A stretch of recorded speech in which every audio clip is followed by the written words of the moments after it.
Bentornati su The Trader Plan.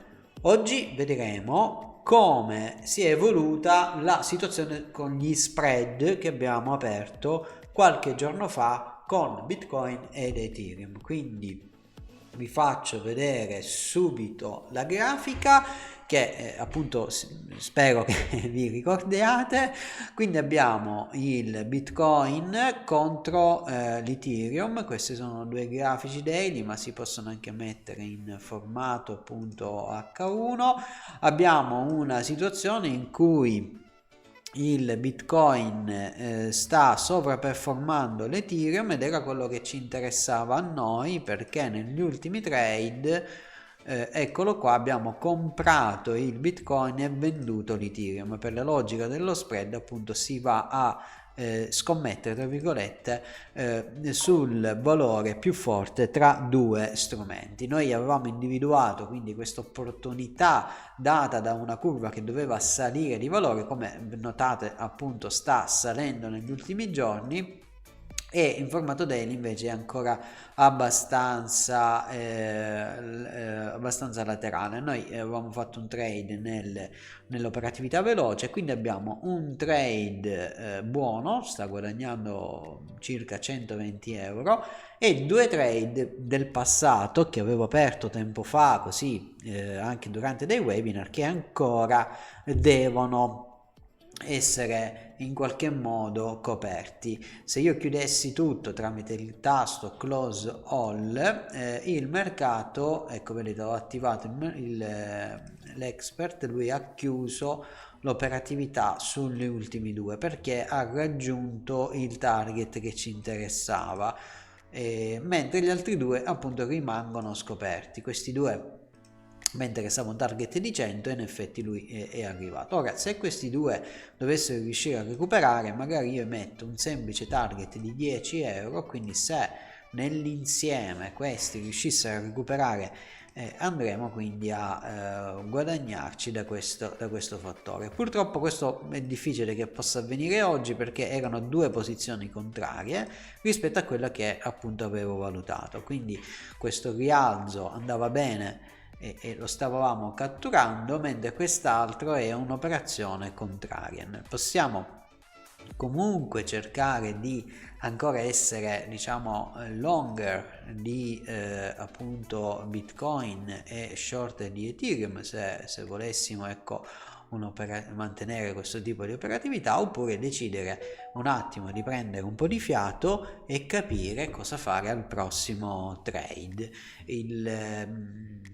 A me piace aprire le posizioni quando siamo o vicino alla media centrale o negli estremi, come ad esempio era qui l'8 di aprile. Quindi questi elementi dell'8 di aprile che sono andati a salire appunto ci hanno fatto guadagnare, ma dobbiamo adesso aspettare il prossimo trade. Nel frattempo questi li lascio anche perché c'è una forte correlazione, il mercato riesce in qualche modo a correlarsi, a sbilanciarsi abbastanza bene.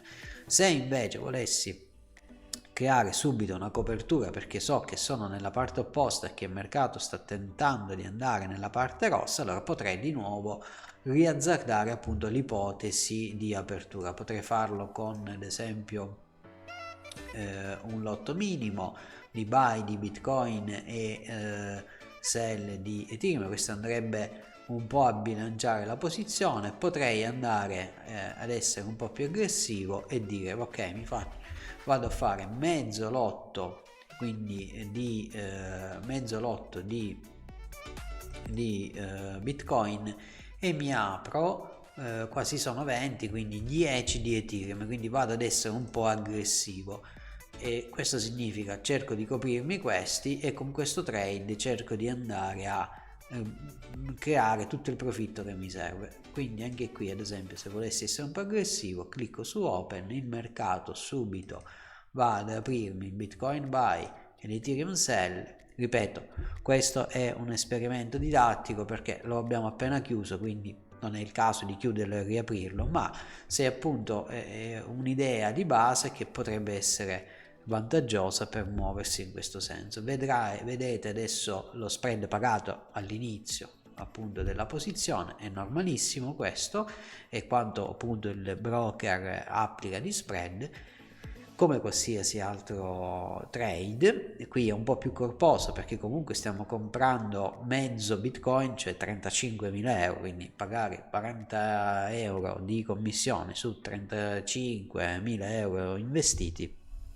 ecco, non è male, non è sicuramente il 10 euro fisso che si paga nel mercato delle stocks, delle azioni con le banche.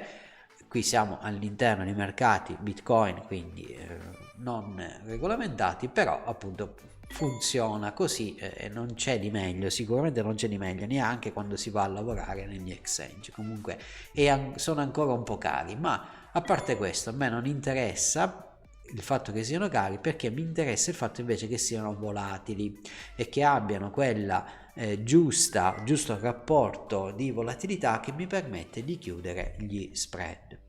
Bene, con questo è tutto, vi ringrazio per l'attenzione, ci rivediamo ai prossimi video.